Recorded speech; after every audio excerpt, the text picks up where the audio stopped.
Welcome to the Two Fat Guys and Album Podcast, your weekly dive into iconic albums and our search for the modern classics. I said on this podcast that The Who is the greatest rock band in the world. The best argument against that statement is this band, which is one of the foundational bands of the classic rock era. Their song catalog is as legendary as any band that's ever played music. A British band that drew deeply from the rock and roll roots of American blues and country music. They are the Rolling Stones, and the album is the 1969 masterpiece, Let It Bleed. We will also look at Pressure Machine by The Killers, their COVID album.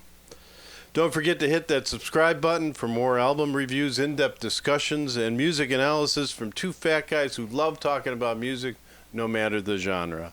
I am Mike Blackburn. I'll be your host and narrator, and with me, as always, is my good friend, the maestro of music, the siren of sound, the doctor of the diminished chord, Brek Hufnus. Welcome, maestro. Good morning. Welcome to the Fat Cave. We're here. We're ready to go. Just to clarify, the album by The Killers is not about COVID. No. It was just during that time period. COVID. Okay. I was concerned. I think you could classify it as their COVID album, I think. During the era. It was a COVID era album, perhaps. Yeah, shows. Is that a new genre? Could be. Yeah. Could be. I wonder how many bands actually did a COVID album. I think a lot. Well, Taylor Swift's yeah. biggest album. Well, not biggest. She had a lot of big albums. But I believe Evermore or Folklore. One of those two. Or both. Just seems like a lot of artists had a lot of, isolated free time. They did. And wrote some interesting music. Yeah.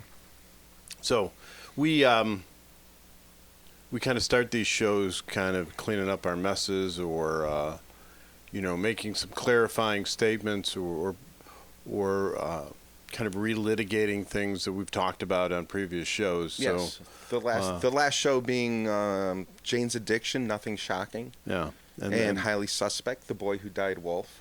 Yeah, like that. Yeah, nearly perfect. I give it a 99.7%, but we do have a couple nuggets. A couple of things to clean up, all right? Yeah, a couple nuggets. Fire away. Okay, first of all, Nothing Shocking, the Jane's Addiction, wonderful Jane's Addiction album. It was nominated for a Grammy Award in the inaugural hard rock heavy metal category at the 31st Grammys, along with AC/DC, Iggy Pop, Metallica, and the eventual winner, Jethro Tull. Which we did discuss in our Aqualung episode. Right, that mess, yes. Yes, but Jethro Tull, Crest of a Knave, an album which I've never listened to. Me neither. And have probably no intention, actually won the Grammy that year over all of those people and perhaps it's a Grammy-worthy album in some category, but probably not the heavy metal hard rock category. I believe a flute is made out of heavy metal. It is. It's not quite rebar. So heavy, but yeah. Yeah, so I thought that's a fun little nugget. Sure. How things come around, huh? They do. Yeah. It's all intertwined. Yes. We'll see if Pavement comes up in this episode. Oh, we'll see. And then Jane's Addiction did have a new song that I don't think we spoke of much. Now, it's a relatively new song, 2024. Okay. And I think I actually snuck in you were trying to wrap everything up. And I was like, oh, by the way, they imploded on stage. Yeah, I recall. So we didn't get to actually talk about that too much, but they had reunited. They have a new song, 2024 song called True Love, which I think is a very nice song, by the way. And they were planning on going on tour until Perry Farrell physically attacked Dave Navarro on stage, effectively ending that tour. Effectively, yes. Yes. And they are now, he's being sued for, the band members are now suing Perry Farrell for assault, breach of contract, et cetera, et cetera, et cetera. There are multiple lawsuit, elements to this litigation. What you're suggesting is we're not going to get a new Jane's Addiction album anytime It's soon? not looking good. All right. Yeah. You never know. You never know. Bands, when they run out of money. It's like, hey. You know what would be a good idea? Yeah, I think there's quite a few bands out there that tolerate each other enough to cash another check. Yeah. Wonder if the Violent Femmes are one of them. I think that's a band. Yeah, I recall when we talked about the Violent Femmes, that really the only thing they had in common was their music. Yeah. And they really didn't get along I don't know if the getting along means anything, but they weren't like friends or anything like that. Right. But when they got together, they made great music. And I don't know, think about the people that you work with on a daily basis that, you're friendly with, but... No, I get it. You know what I mean? Yeah. Like it's a job. Yeah, you wouldn't go get a beer with them? With the Violent Femmes or the people from work? I'd go get a beer. I was just building out the illusion. Oh, I see it. I understand. Yeah. No. Yeah, so maybe there's some people that you work with that you wouldn't mind having a beer with, and then there's some people at work that you work with, and it's just fine at work. He's the maestro of music, not the maestro of analogies. All right. Anything else? It's not an analogy. It's actually there is no analogy. I made the analogy. They have a and you missed it. All right. Do you have any other nuggets? I'm trying to figure out the analogy right now. Exactly. You may have thrown me off for the entire show. We're going to be sitting here talking about the Rolling Stones, and I'm going to be replaying this conversation in my head, searching for the analogy. Hippopotamus? Yeah. Okay, last episode, 97, what did I say? 99.7% awesome, by the way. We were talking about King Gizzard. Wait, now I'm confused. All right, I've confused myself because I said we were talking about Highly Suspect, the boy who died wolf, but actually we were talking about King Gizzard and the Wizard Lizard. They came up. Okay. Oh, they were our second. They were our review album. King Gizzard and the Wizard Lizard. All right. It's all coming back to me now. Nice. It was a show prep. Really important if you're going to do your own podcast.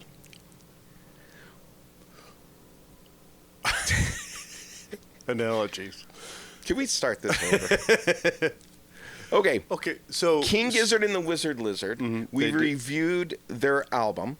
Okay. The newest album of theirs, Phantom Island, I believe it's called. Yep.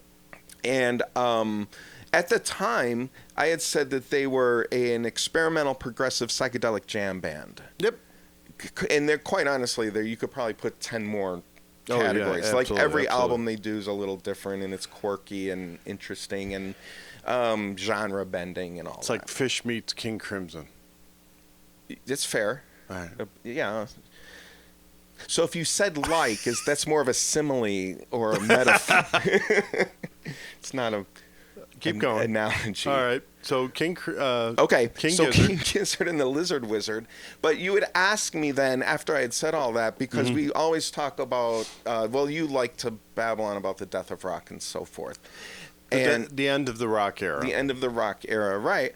And then you had thrown in the question, is King Gizzard and the Lizard Wizard a rock band? And I sort of blew it off by saying, no, they're an experimental progressive psychedelic jam band, because I was kind of fascinated by that collection of genres, and didn't really address your rock band question, which I think is an interesting question. So I kind of unintentionally glossed over that. So I would like to, if it's a yes or no question, my answer is yes. King Gizzard and the Wizard Lizard is a rock band. I would agree. If Fish and King Crimson are rock bands, then yeah, I think their love child, King Gizzard, would be as well. So I agree with you. Okay, great. Yeah, and I just think rock, it's actually a massive category, which is why I believe rock has not died and rock continues to this day. Because it's just you can plug in a lot of things. There's really only, in my mind, like a few genres of music. Like you have rock, jazz, classical, and then I do think like the electronic music, EDM type stuff kind of has its own. I don't know that comes out of the rock lineage as much necessarily. They sample from it. They do sample from it. That's a so really there's good gotta point. There's got to be some tie to it. Yeah, that's a good point. I mean, if you're just gonna, but then having said that, then that makes that rock music. So we have established on this show, and I don't bring this up. You repeatedly bring this up. I do. I'm not sure why anymore, but that's fine. So the statement was, that the rock era has kind of ended. That was your statement. Yeah. And so you have said that the classic rock era, you actually have put brackets on the classic rock era. If you say the classic rock era has ended, I'd be more likely to accept that. Yeah, I'm fine with that. Like the idea of the radio genre, which we have said is ended in 1997. I'm fine with the radio genre having ended, but the rock music itself continues and has not ended. All right, so we are in agreement that rock is dead. Do you have any other nuggets? I'm just staring at that unplugged cord, wondering if that needed to be plugged in. Yeah, I mean that camera could go dead at any second. It's my camera, so that's not good. All right. Well, let's keep an eye on the monitor. Okay. And if you're trying to distract me from thinking that you won that argument, you didn't. If there's any weird breaks in the show, it's because that camera died. Yes. Okay. King Gizzard and the Wizard Lizard is playing a sold-out show at Ravinia. Yeah. Sold out in the pavilion. You can still get lawn seats. Does the lawn ever sell out? I think it has. Yeah. Yeah. $60 to sit in the lawn at Ravinia. Sure. Where you can't even see the concert. So I'd like to dig deeper into them at some point because I think they're fascinating. King Gizzard? Yeah. In 2022, they put out like 5 studio albums. Yes, and they did it in 2017. They've done it twice. Yeah, I think 2017. just crazy. 2 times, 2 separate years, their goal is to make 5 studio albums. And they're not, and they're all kind of different. So sort of. There is and this is what fascinates me and where I'd like to dig more into them at some point. And I like a good jam band. I've dragged my feet on kind of getting on board with King Gizzard. Yeah. You did. Sometimes you oddly drag your feet on groups. But I'm glad you're But they have like the Gizzard verse. The what? The Gizzard verse. Oh, yes. Where they have this sort of reoccurring cast of characters that run through a lot of their songs and albums. And I think that's interesting. And I know at some point we have to do. I don't know if they're big enough or whatever to be their own show, but. But you'd like to do a 45 on the Gizzard verse? I think it'd be interesting to. Because there's other groups that. Well, I don't know if we need to call it a 45 on just the Gizzard verse, but a 45 on like reoccurring characters in songwriters. That's an interesting topic. I mean, the Mountain Goats do it. I think Paul Simon has done it. Okay.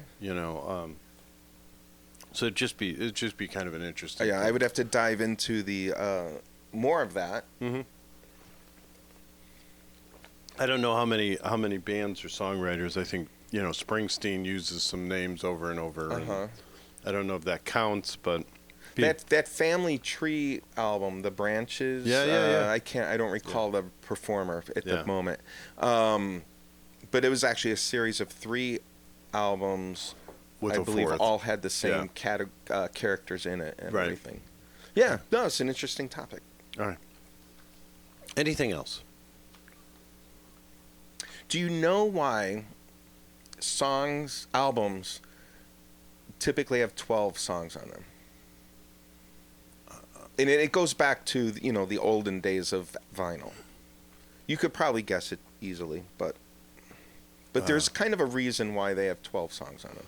Because you can only easily fit 6 on each side of the... Yeah, because when you had a vinyl 33, you can only fit about 22 minutes of music on each side, and which would give you somewhere around 45 minutes for 2 sides, and that generally breaks out to 12 songs. So, of course, that's changed over the years with, like, the ability to, even with cassette tapes and CDs. CDs, I believe, had the ability for 80 minutes of music. Okay. Right? So you could start extending your album lists out. And, of course, now streaming, it's pretty much unlimited. Your album could have, 17 songs on it. Let's not go there. Yeah. I was thinking more along the lines of my beloved car seat headrest and their... yes. They may only have 12 songs on it, but each it's an song hour is like... and, each song is like 12 minutes long. Yes. Yeah. Right. So those, that time restriction was practical back in the day. But to me, because we kind of go back and forth. I just bring it up because it's one of those things that we chat about a little bit, is when the album's too long or too short or whatever. And I do think there's value in that time frame. Like, tell your story in that time frame. 3 minutes? Well, it doesn't have to be 3 minutes a song or 3.5 minutes a song. That's more of a radio single length, So I'm certainly down with 7-minute songs and 8-minute songs. If you have 7 or 8 minutes of good ideas, Right. Well, so sometimes, if you have an album with 17 songs on it and all 17 are fantastic, then found one. That's great. But I just find it, because there's been double albums that are wonderful, but that's because they have double albums worth of content. And so it's just interesting to me to consider the lengths of albums in that regard, and that there was sort of this artificial length. I mean, even when you talk about a single being 2.5 minutes or 3 minutes, it's the same idea, because you would have a 45 single record that could only fit so much music on it. Sure. So I don't know. Those are my nuggets.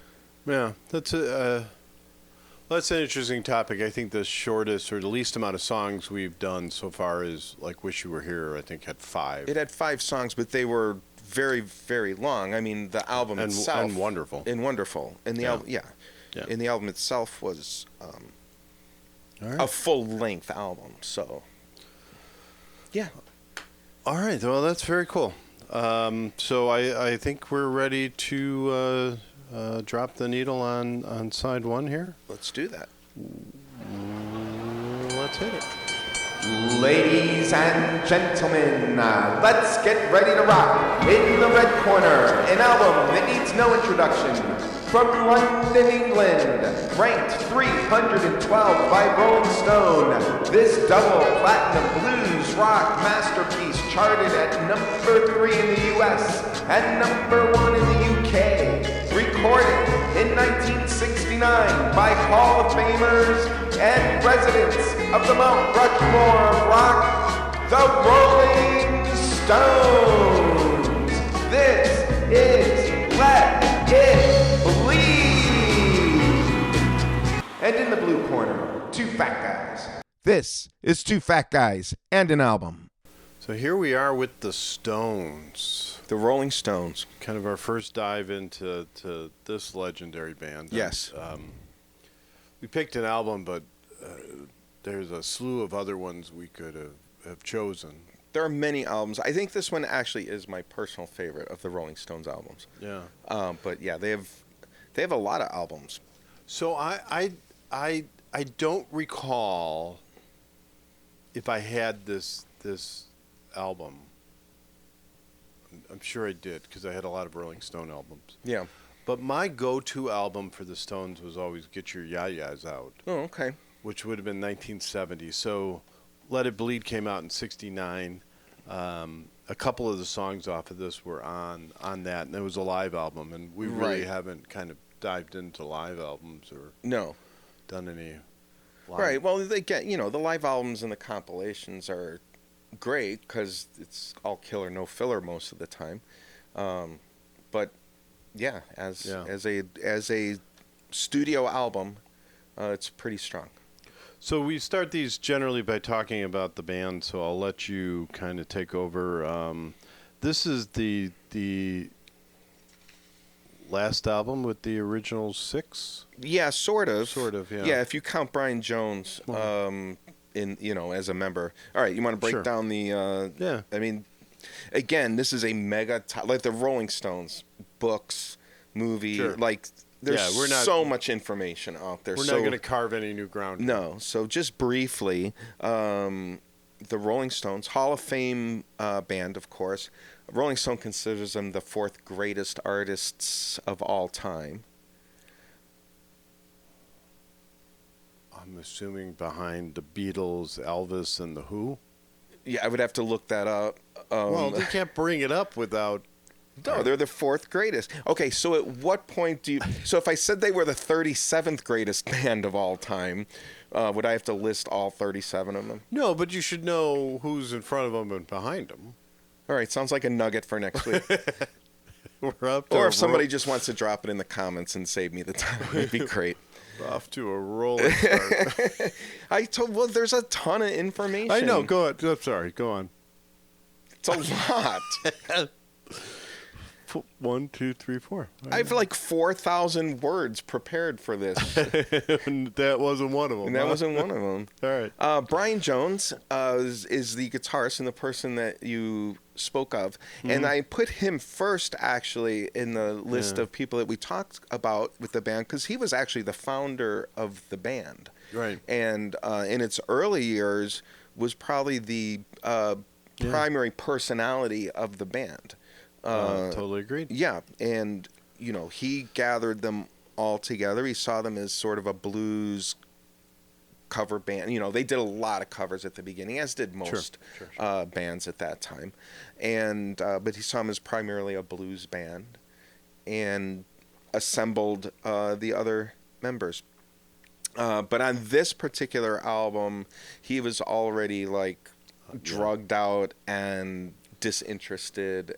And even previous to this album, I think his contributions on Beggar's Banquet might have been kind of spotty as well. So is that because he was losing, I mean, I don't want to get into some good buddy psyche, but, was he losing his leadership role? And yeah, I mean... Or just overwhelmed? I can see where somebody would get overwhelmed by success as well.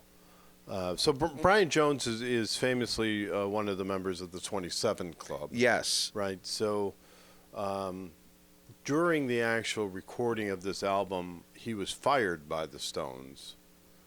And then about a month after that, he passed away. He died. He was drowned at the bottom of a swimming pool. His own house. Yeah, so that was July of '69, and of course the album came out in November of '69. Right. So Jim Morrison died exactly 2 years after, on the exact same date, by the way, joining the 27 Club himself. Yeah. But he was fired after. Well, okay, I'm not going to get into the whole thing, but I think. So your original question, the answer is all of the above. His mental state, he was losing interest. He had lost control of the band, I suppose. Like Mick Jagger had emerged as the leader of the band, I think, and Keith Richards probably together. They're the primary songwriters. They were the primary songwriters, but also taking the band in different directions. Like they had gone through this psychedelic period prior to the release of this album, so they had actually gone from being a blues rock band to sort of a psychedelic 60s band, and you think especially with the Satanic Majesty's Request, but that kind of began even with Aftermath and Between the Buttons, and so the band was going in a different direction. But you hear a lot of blues and country on this album. Well, this is a return to that, actually. So they had departed, went to a phase of partial psychedelicness. I think Satanic Majesties especially was that. But then this was a return. The Let It Be album did return to their country blues roots. So I think he had lost leadership of the band. I think the musical direction was different. I think his drug situation was a hindrance to his ability to perform. I think even when he did show up to sessions, even that he was not interested, and he had blown them off a number of times. And then he had also, I believe, lost his ability to travel to the United States due to losing his visa, all sort of drug-related issues. And so when they were planning on embarking on the tour, there was no certainty that he would even be able to join them. Sure. And if he did join them, would he be functional? Yeah. So he was, I think there's, you could, there's books written about Brian Jones. And, there's a lot to dive into there. But I think all those things are factors. So on this album, he really only appeared on 2 songs, and he didn't play guitar at all on this album. Right. Yeah. He played the autoharp. The autoharp. What? Well, the autoharp that's something your grandma might have had, or it's something you might have seen in a music class. It's not it's about, I don't know, the size of my desk here. How big is that? So 12, I don't know, 12 by, 20 by 14, say. So fairly small instrument. And it was strings. It had strings on it, and you would press a button to create chords. So it had a bunch of buttons on it, and you would strum it. So it's a strummed instrument. I'm not describing it. It's a. I was thinking it was more of like a. I wasn't going with strumming. I was thinking it was more of like a keyboard kind of No, it's not a situation. keyboard instrument, really. You strum the strings like a guitar. But it doesn't have a neck. It does not have a neck. And you just do this while it's on It probably tabletop? most likely sitting in your lap or on a tabletop, or I suppose you could affix a strap to it if you'd like to play it, in that manner. You can affix a strap to it. It could hang around your neck. But the way that you change the chords and the sounds, it has a bunch of strings. Did we see a show with somebody walking around with that around their neck? I couldn't tell you. But it's possible, yes. It could be. It's a folk instrument. It's from Jonathan Winters at Ringo Starr's. What? Ringo Starr's All-Star Band, wasn't he? Doing Jonathan Winters is a comedian. That? Yeah, Who wouldn't be at a show that we were at because he hasn't been living for a while. Edgar Winters? Edgar Winters, yeah, there you go. Edgar Winters playing the art.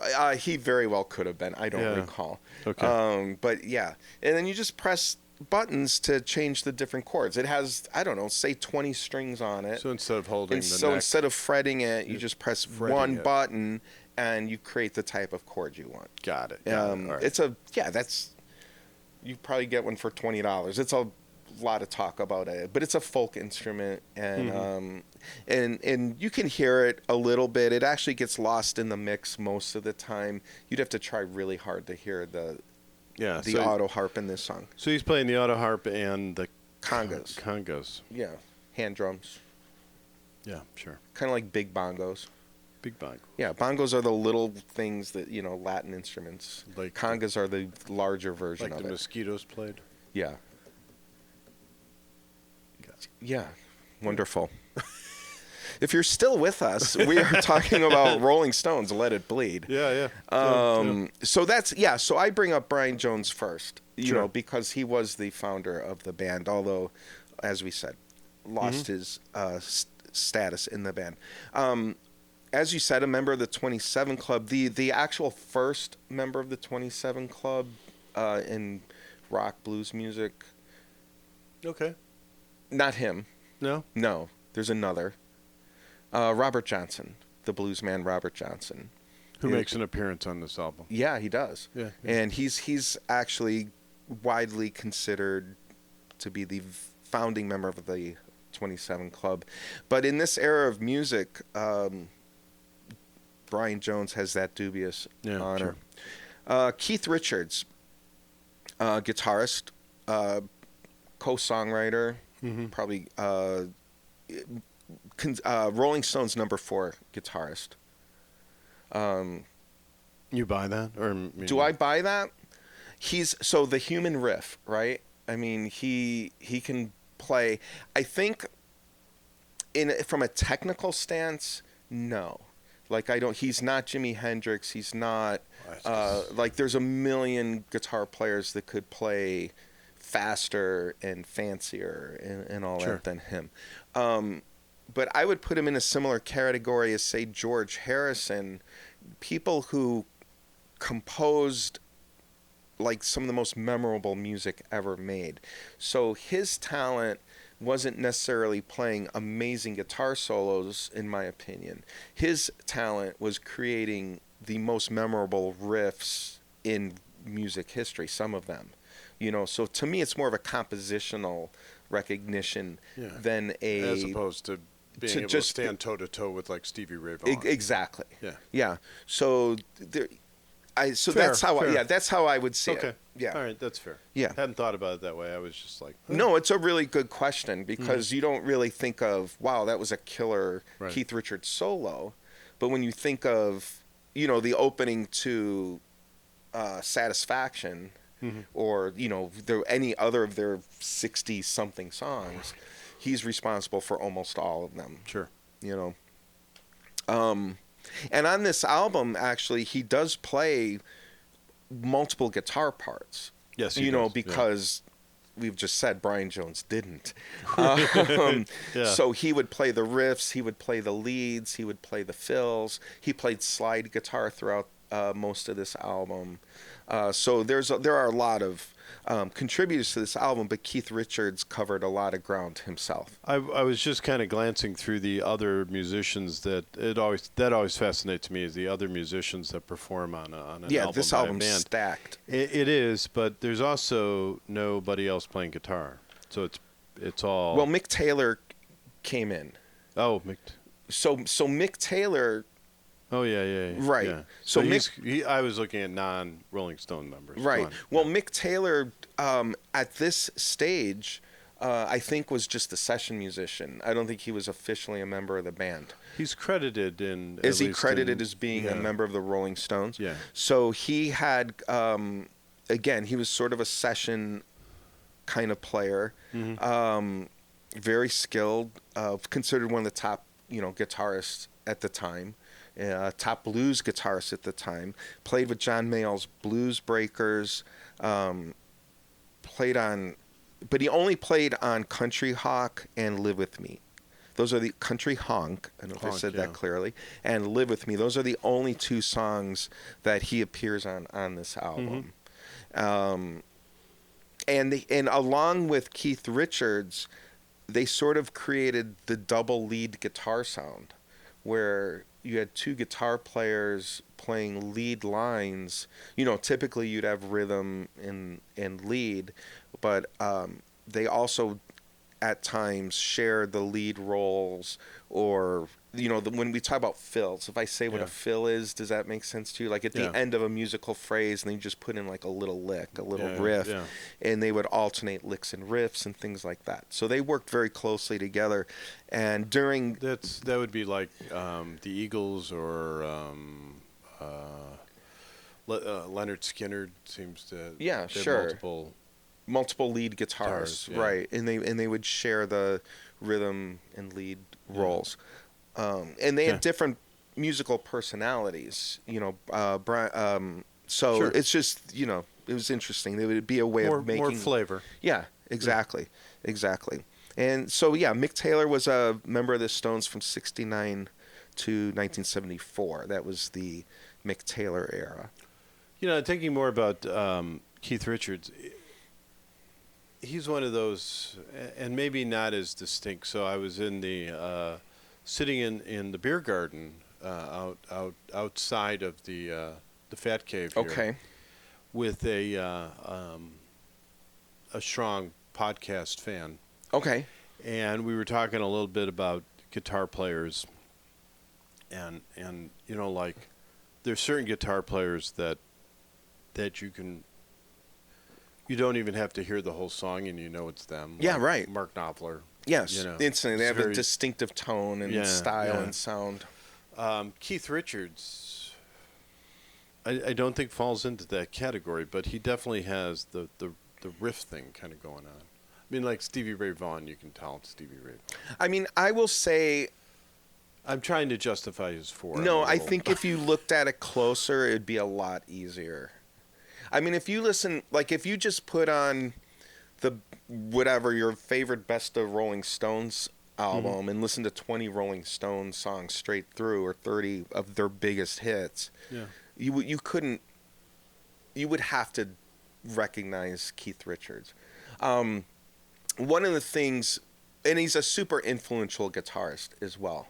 Yeah. When I think of John Mayer, who's actually, gets a lot of credit for being an excellent guitar player, he's not one of my favorites because, as we've talked about before, I think he tends to steal his guitar ideas more than, what's the word? He, copies. When I say, like, sometimes musicians steal ideas all the time. Like, it's what we do. It's how music grows and generates. Sure. And so it's not but about... you build upon it. But you build upon it. Make and it you your own add your kind of- own things to it. And to me... I assume that is true of any genre of art. You build off of the masters of whatever the category is. You're not stealing. No, you're learning from them correct. And adding to it, or you're taking it to you go opposite. Like those are your choices. But to me, when I hear John Mayer, and he plays something, I go, oh, that's Stevie Ray Vaughan.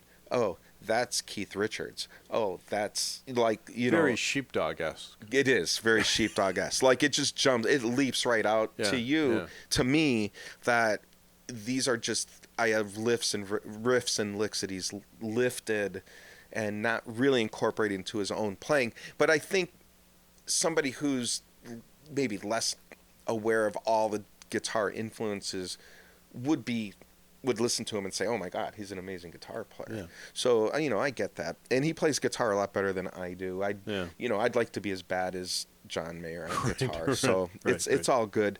But I do think Keith Richards is really identifiable. And I think if you sat down and just listened to his entire, like if you listen to a bunch of songs in a row, it would probably hit you. All right, fair enough. So let's... We got Charlie Watts on the drums. Yeah. He's a Rolling Stone 12, also considered one of the best drummers at the time. He was kind of a jazz drummer. Yeah. And they were lucky to get him, I think. He already had a job that was paying, and they had to like pony up, like, oh, we're going to give you a raise or something like that to get him. So they got... and he stayed with the band pretty much till he died. Bill Wyman on bass. He just always seemed like a weird, it's the drummer, but he seemed like more put together than. Oh, he was the rock and roll. Yeah, stars, and I don't know the whole details, but I think he was way more put together than, like, if you're saying somebody's more put together than Keith Richards and Brian Jones, you and were more put together than and I get it. No, that's not. I mean, that he's a class act. He was very, very interested in appearance and. Oh, you're just going visually. Well, that he was was a professional musician. Took this as a profession. Yeah, I think that's fair. Dressed the part, acted the part. Right. And the goofiness and the, That was for the other people. Right. Yeah. I think Bill Wyman, the bassist, I would probably characterize similarly. But I could be wrong if you've got a Bill Wyman, Bill Wyman story. I don't have a crazy Bill Wyman story. I have a crazy Charlie Watts story. But do you? Yeah, I don't. Do you want to share it? Well, there's just a story that after a show or something, Mick and Keith and the boys were all partying down, in some hospitality or somebody's hotel room, and Charlie Watts had, gone to bed and wasn't partaking. Right. And Mick Jagger called his room and said, you got a party, I need my drummer. Right. And Charlie Watts got up, got dressed, walked downstairs, all in his jacket and tie, all dressed up, you know, so had gotten, you know, out of bed and dressed, right, again, walked down and punched Mick Jagger, said, "I'm nobody's drummer," you know. Oh yeah, there you go. Well, that's a very good story. I'm glad you shared that. Bill Wyman on bass. Kind of again in the melodic bass, like really great bassist. Like as you know, I dabble a little bit, and you probably don't listen to the Rolling Stones too much and are overwhelmed by the bass lines. But if you listen to them or try to learn them, you realize they're a lot more intricate than people realize. Almost. Again, that lead bass style at times, very melodic in the style of say, Paul McCartney, who really is the guy that brought that sound around, where they're not just playing the most basic, you know, parts of the chord or just sticking with the drummer, but actually playing melodies yourself. Yeah. So, well, he got credited with bass guitar, auto harp, and vibraphone. Yeah, vibraphone. You know vibraphone. Do I? Yeah, you do. Do I play it? You don't. A vibraphone is but your favorite Lionel Hampton is a vibraphonist, and I know back in the day you were a big Lionel Hampton fan, right? I thought that was a xylophone. It's not. No, a xylophone. There's three kind of keyboard mallet instruments. Mallet. Okay, and so the xylophone has like a plinky wooden sound, and then you have what's called a marimba, and that has kind of a. They all look similar. Okay. Marimba gets kind of a softer, warmer sound, but a vibraphone is made out of metal. First of all, so it's not made out of wood, and it plinks, kind of plink, plink, plink, plink, plink, plink, plink. So if you're still with us, the vibraphone is made out of metal, and it can resonate longer. Okay, that's what I meant. Resonate. Yeah. And but it's called a vibraphone because it has a little motor on it, and there's like a little belt, and there's below each of the keys is a little almost like fan blade that rotates, and you can make it rotate faster or slower, and it creates vibrato in the notes, hence the name vibraphone. But it's a metal vibrato, like I can't do it for you, not as well as you did your imitation, but vibrato, you know, when you hear a vocalist and their voice kind of shakes a little bit, it's got a little shimmy. It's like a wah wah wah wah wah wah wah type of thing. You hear it in classical violin playing. A guitarist use vibrato regularly. It's instead of hitting a pure note and just letting the note ring purely, they bend the string a little bit and create a little back and forth motion in the sound. Like wah wah wah. Like wah wah wah. Waka. You got it. You nailed waka, it. Waka waka waka. Somehow you turned into a Muppet. You went from vibrato to Fozzie Bear. Yeah. Yeah. I don't even know how we start talking about that. Oh, the vibraphone. Vibraphone. Yeah. Yep. So that is what that instrument is. All so right. it's a metallic mallet instrument that can vibrate at various speeds. Bill Wyman, if you want one more little nugget about Bill Wyman, sort of popularized the idea of the quasi-fretless bass. Good Lord. Yeah. That's a lot. Yeah. Well, guitars have... Not the full fretless bass, just the quasi-fretless bass. Yes, and I'll tell you why. Oh, all right. If you like. Music is complicated. Well, so, you know, again, this is sort of early in the development of rock music and what have you. Okay? If you have a guitar, it has frets. Right, it has got little bars on the neck. Right, then you press them down, and so when you create the sound on a guitar or a bass guitar, which has frets typically, it's not your finger that creates, shortens the string. It's actually the fret. Got it. Yeah. Okay, so the fret is what is activated when you press your finger down behind the fret. Okay, but if you have an upright bass, like a jazz bass, a double bass, a classical bass. It does not have frets. The big thingy doesn't have... There are no frets on it. It's completely smooth. The neck. Yeah. Yeah. is completely smooth, so there's no frets, and so you get a different sound like that. You get more control because where you place your finger is actually where the sound is created. So you can actually, if you're skilled, you can play more in tune using a fretless bass than a fretted bass. A fretted bass, for reasons we don't want to get into here, but fretted instruments actually don't play perfectly in tune ever. It's not possible. So is that like the next evolution of that? Is that like the Chapman stick, or? Well, the Chapman stick is I think it's a different instrument altogether, but yes, it's similar. Okay. So Bill Wyman wanted the fretless bass sound, but I don't believe fretless basses were widely created at the time. So he ended up getting a bass and taking out the frets and then filling them in with like wood putty or something to create a fretless bass. So that's why I say quasi-fretless bass. It wasn't like a production instrument. Yeah, it was customized. Yeah, lots of guys make their own instruments. I mean, we've talked about it. Like, didn't the Violent Femmes had some? Well, they used a lot of folk instruments and skiffle instruments. Well, that would be what it is. But they were like playing the Weber grill, or they were playing the snare drum with something on top of it, like a metallic thing on top. But we like Bela Fleck and the Flecktones, and didn't the Flecktone guy invent his own thing? And I'm sure the Violent Femmes, we talked about some instrument one of them invented. Maybe it was a different show. No, it was. Well, the Hack and Saw Boys had the percussionists had invented. I have to go back and listen to the episode. I don't remember what the name of the instrument was, but yeah, he created. But Future Man. Future Man is similar, right? They were both similar instruments where they were actually wearing, wearing their drums device. Yeah. I'm not calling it a drum set because that's not really the right image of it.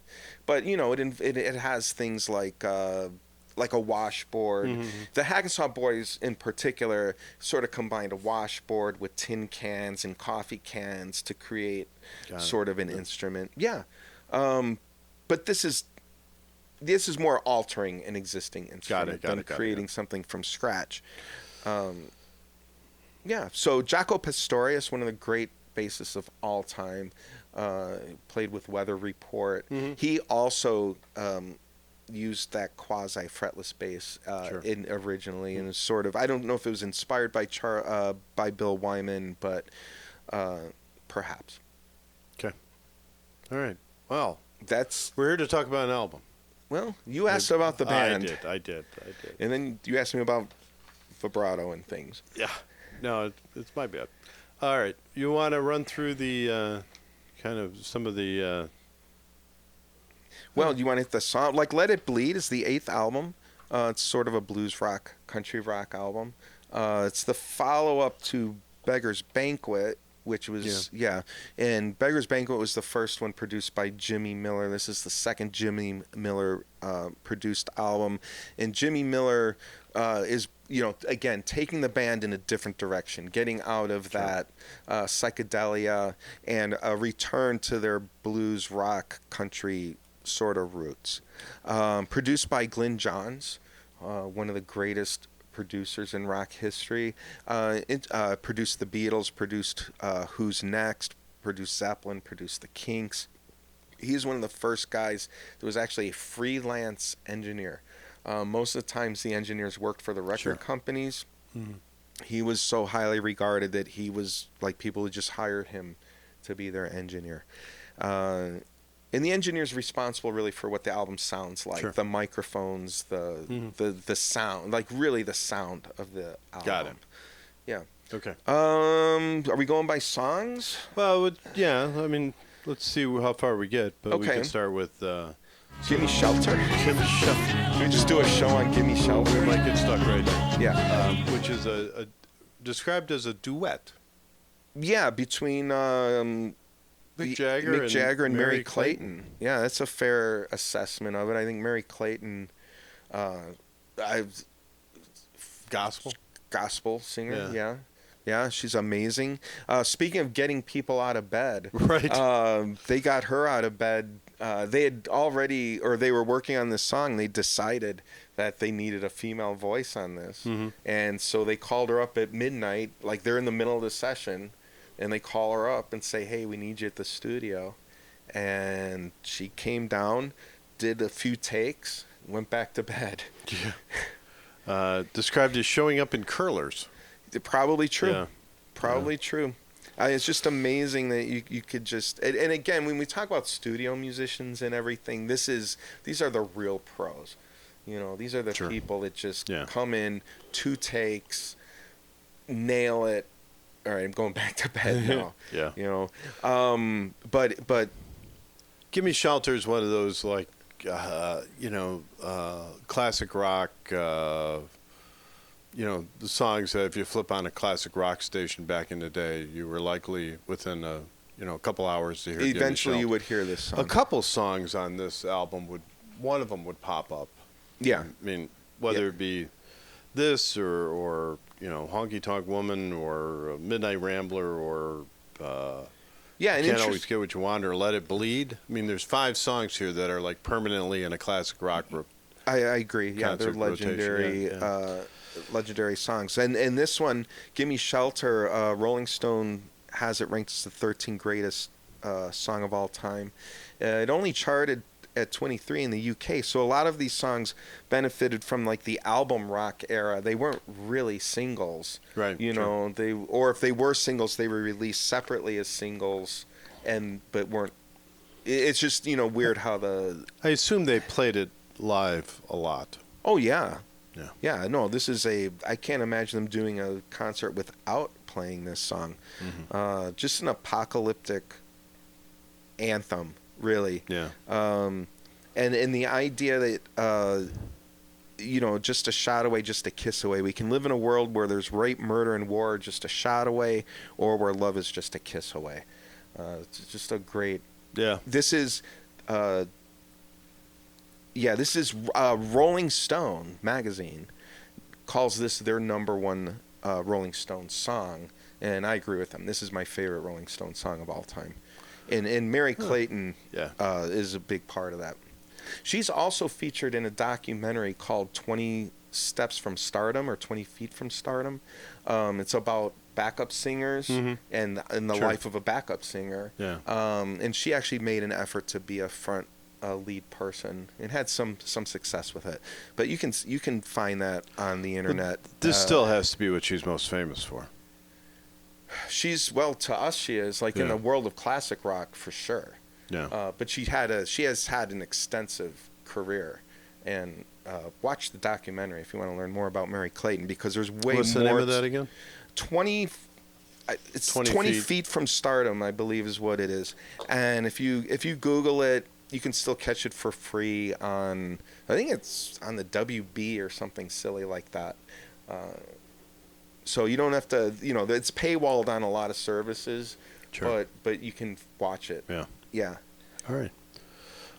Then we have the second song is Love in Vain. Yeah, slow acoustic country blues. Keith Richards featured on the slide guitar. This is the Robert Johnson cover song that you alluded to earlier.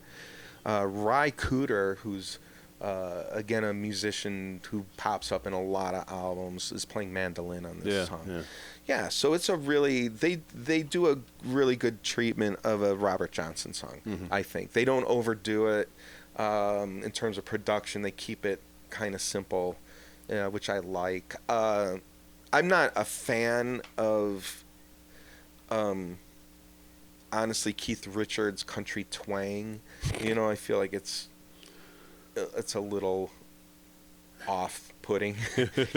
But it's but that's kind of where, if you want to know where, and again, this being one of my favorite albums, but it's got weaknesses in some areas for me. But I think if you don't mind his twang, they do a really nice job on this song. Speaking of country twang, Country Honk. Country Honk. Yeah, which is really Honky Tonk Woman. And it was the original version of Honky Tonk Woman. It's what they intended it. Now Honky Tonk Woman came out as a single. Yeah. And different arrangement. Yeah, much more, a little more rock. Right. Ish. This is more country rock. This is really very country. Yeah, like bluegrassy country almost. Yeah. Yeah, the Honky Tonk Woman that we all know from the radio is a UK one, US one hit. And Rolling Stones has that in their top 100. It's 116 for them. But it's got fiddle on it. Mm-hmm. This song has Mick Taylor playing fills on it, and slide guitar.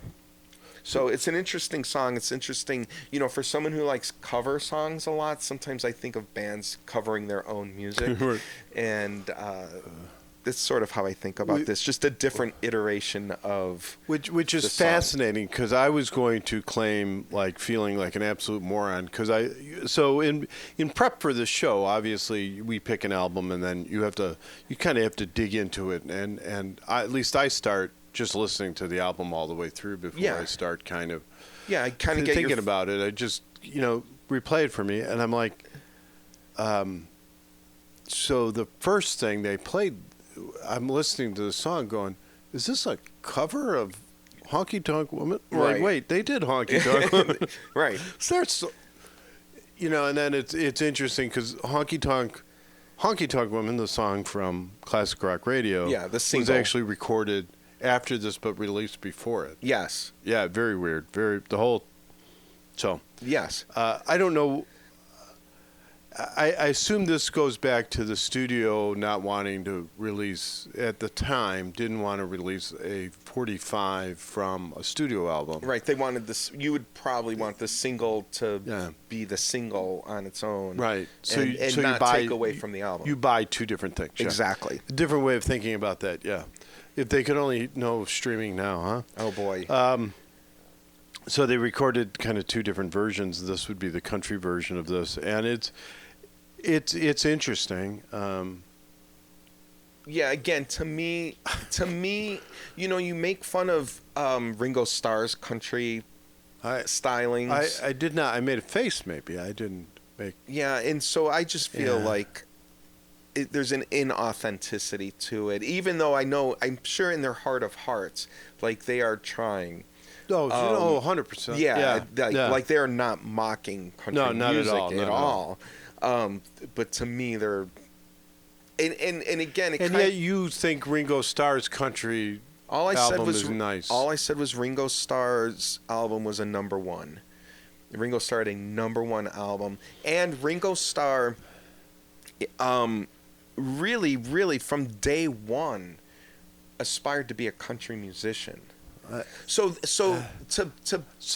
did I. I aspired to be a country musician as well. I'm not releasing an album. And you think about the blues and the rock music and the evolution of music and the British invasion and all that.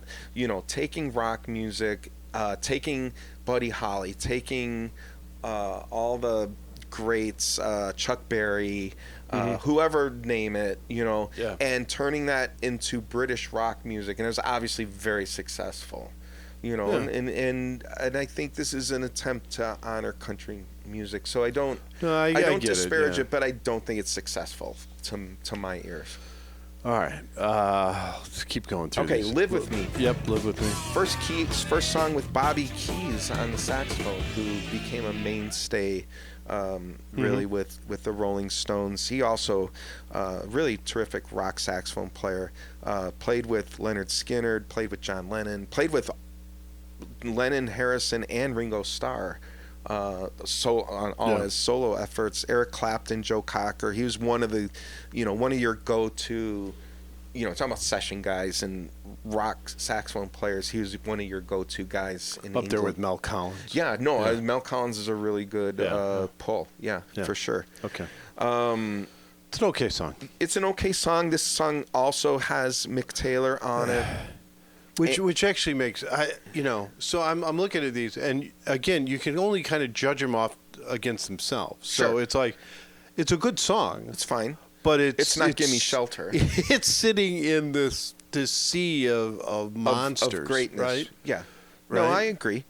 Yeah, this song was, interestingly, they brought in Mick Taylor again after the fact. The song was already recorded. And this I found really interesting, that if the song was already recorded and then they brought Mick Taylor in to add in Electric guitar fills. But but Richards had already played electric guitar on this piece.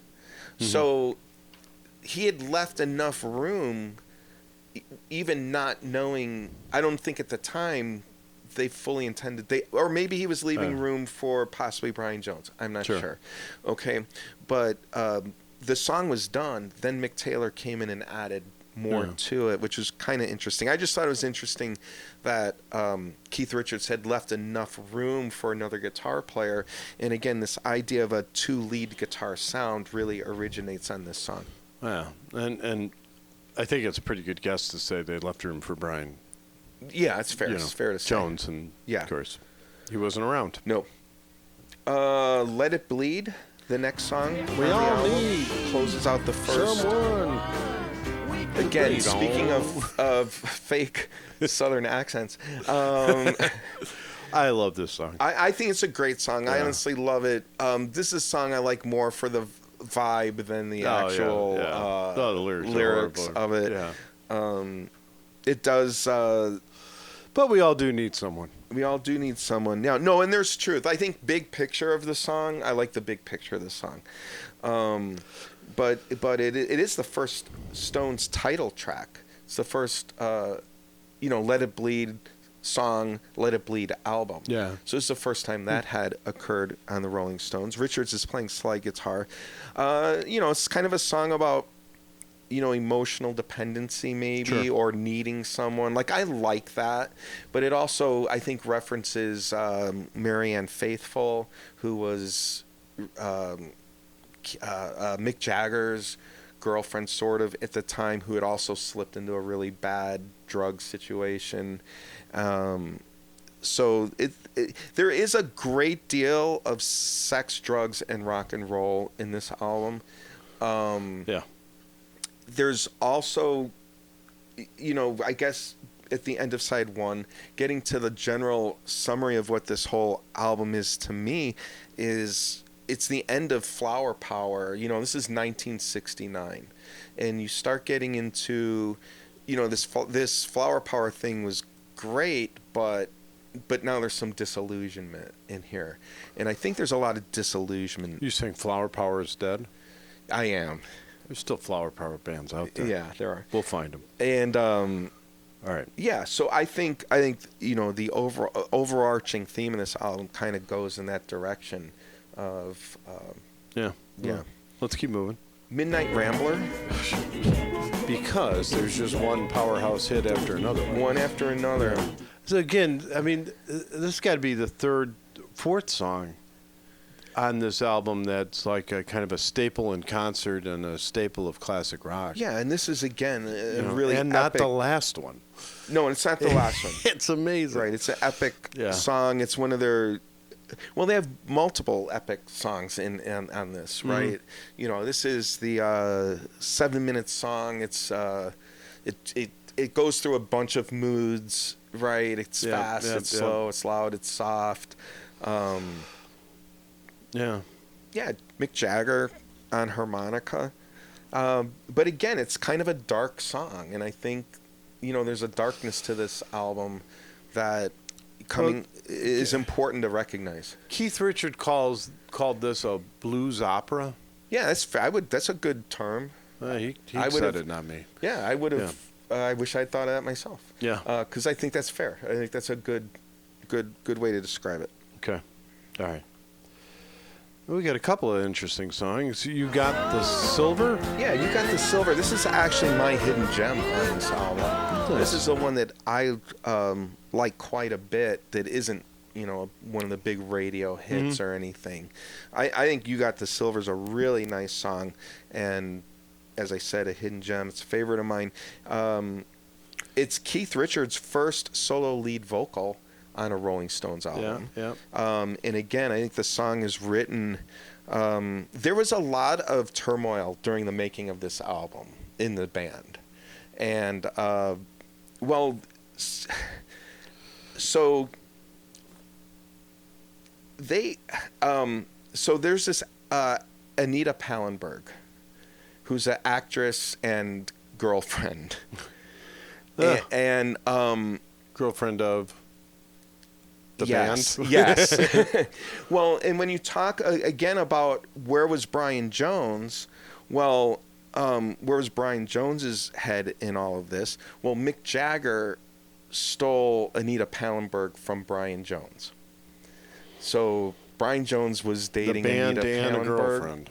Kinda. Yeah. Yeah. No, I mean it's not too too strong of a statement, I think, to say that. And that's how you end up. In the bottom because of a Jagger swimming was pool. acting in a movie with her, and Jagger being Jagger. Yeah. You know, that's what happened. Wait, no, I got it backwards. Keith Richards stole Anita Pallenberg from Brian Jones. And then Mick Jagger stole Anita Pallenberg from Keith Richards. I'm not sure if Anita felt like she just won or not, or I don't know. I would like to know her side of the whole thing.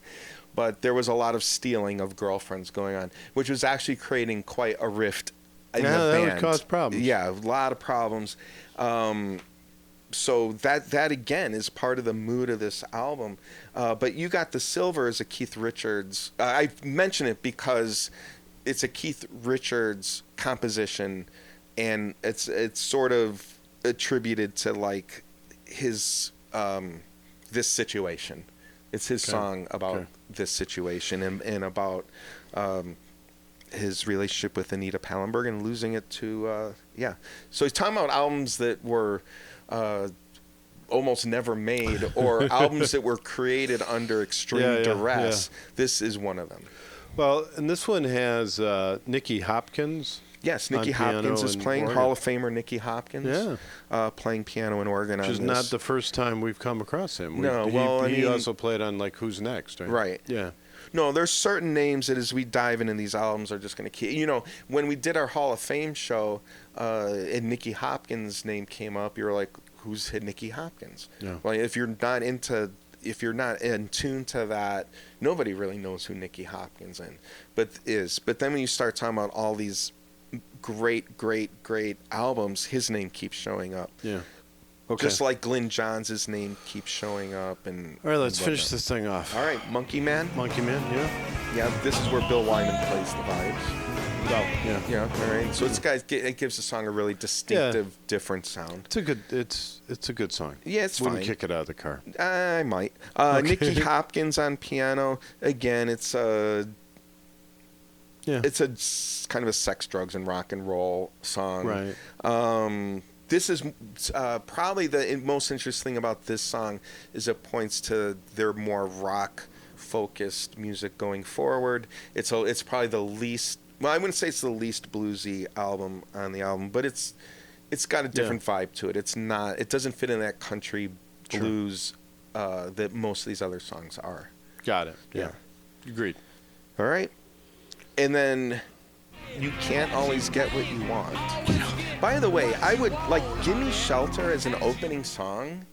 I don't know about that. Like, it's just right. It's too good of a song. Well, look at the opening and the last song on both of these sides. Yeah, the bookends are incredible. And then and then on side 2, Midnight Rambler, and You Can't always get. So where do you put it? I don't know.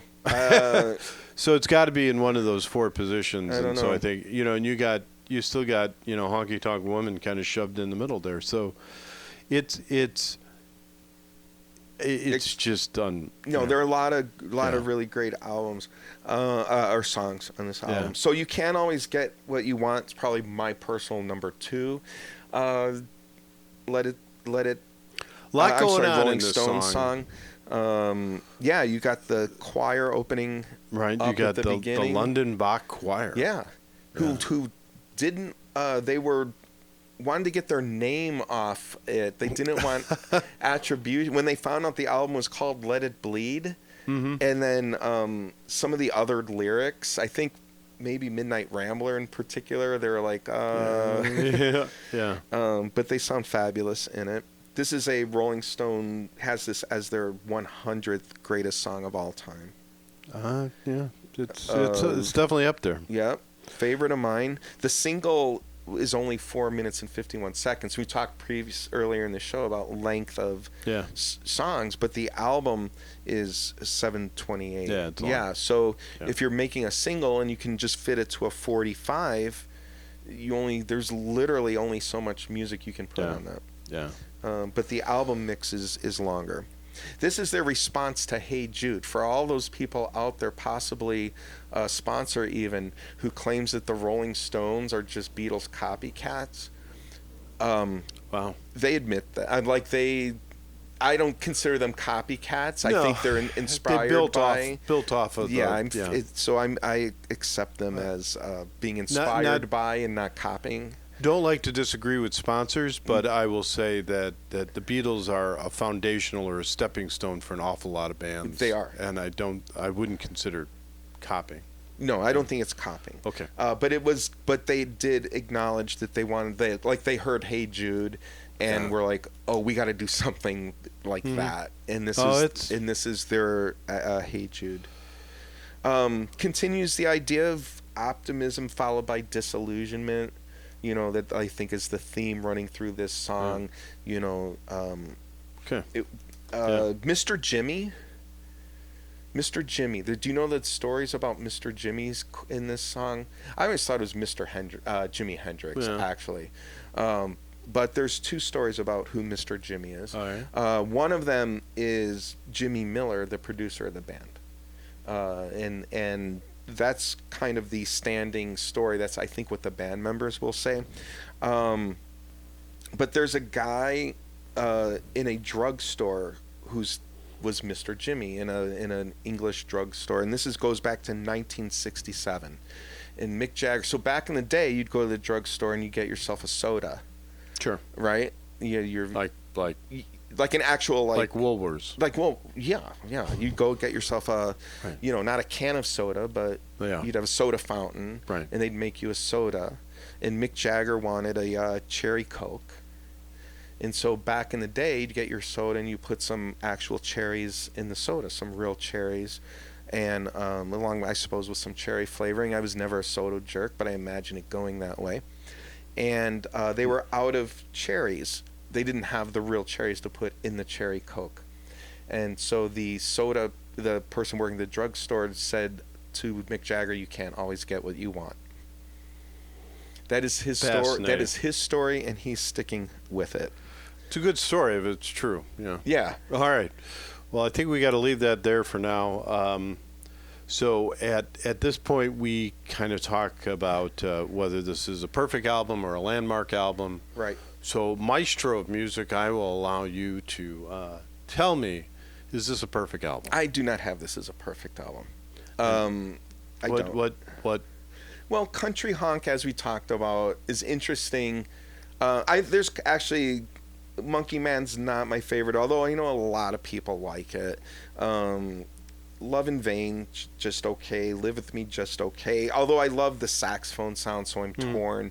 And actually, the Rolling Stones, in general, like their future albums have a lot of horns on them, which I like, but also it's sort of a back and forth with me on it.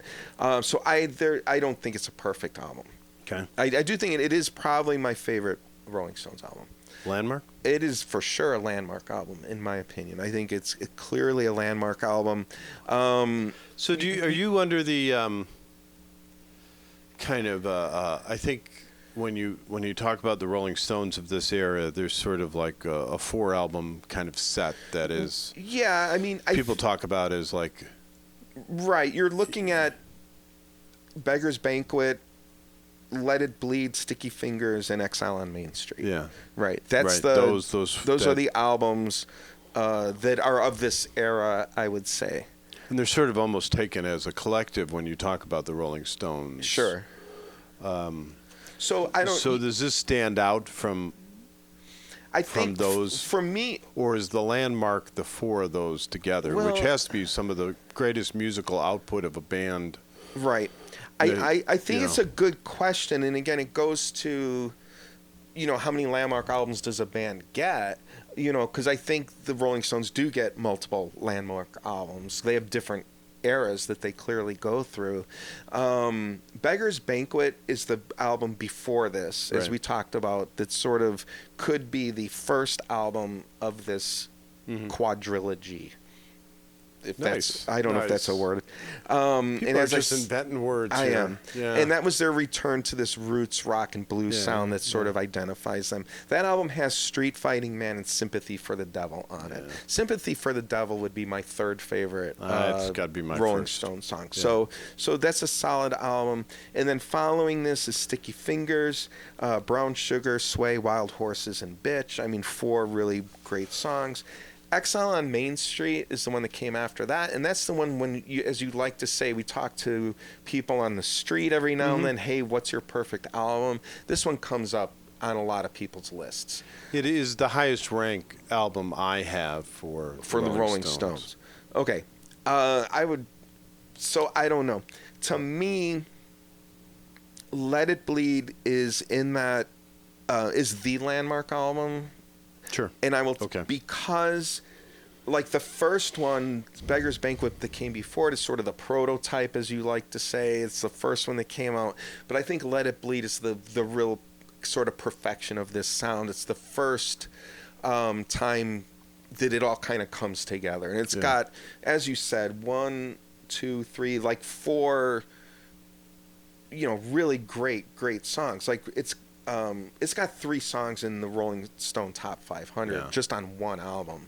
So it again, I think in its lyrical content, it actually marks kind of the end of the psychedelic 60s, and it looks forward to, different, to the changes, the realization that maybe Flower Power wasn't all it was. It didn't solve all the problems that maybe they thought it was going to. And when you asked me a while back, I think it was the Grateful Dead show, like, where did all the hippies go, or where did all the deadheads go? This is kind of it. It's like, this is the break where you're looking forward to a different era. I think we found them all at the Drive-By Truckers show. There were, I know, it was a great show. All right, we really got to leave it. So I've got it as a landmark album. All right, okay. Now I believe we have a live read. We do. Two Fat Guys in an Album is sponsored by Deeper Connections Counseling, helping people connect to themselves, the people they love, and the world around them through individual and couples therapy for Illinois residents, both in person and online. More information at dcctherapy.com. Once again, we are talking about an album and a group, and something that happened during actually the recording of the album, where somebody joined that horrible 27 club, right? And it really has to do with relationship issues, alcohol, substance abuse driven by relationship issues. And, we've seen that over and over and over in music. I imagine in everybody's life, you can brush up against some of that. And relationship problems, mental health is nothing to run away from, shy away from, or pretend it isn't there. If you need help, go talk to somebody. If your relationship is struggling because of it, go talk to somebody. If you're in Illinois, these are excellent people to talk to. So with that, we got a couple more sponsors. Hey, Two Fat Guys in an Album fans. This is Diane Blackburn, realtor with Baird & Warner and proud sponsor of this podcast. I pride myself in being committed to serve as a trusted real estate advisor for all my clients. Whether you're looking to sell, buy, rent, or lease, feel free to reach out and let's chat about how we can work together to make it happen. If you're watching, scan the QR code for my website or give me a call at 630-638-1999. See you on the flip side.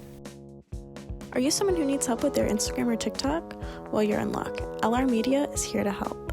Email me at laurarose2003@aol.com to get started. Let's make your social media shine. Welcome to Side 2. This is where we kind of talk about... We've recently been doing some album reviews, but we're going to pivot back to kind of some of the original intent because we, the Maestro and I, saw some epic concerts since last time we've gathered here in the Fat Cave. Yeah. Remember? Yeah. We saw a concert at Fitzgerald's. Yes.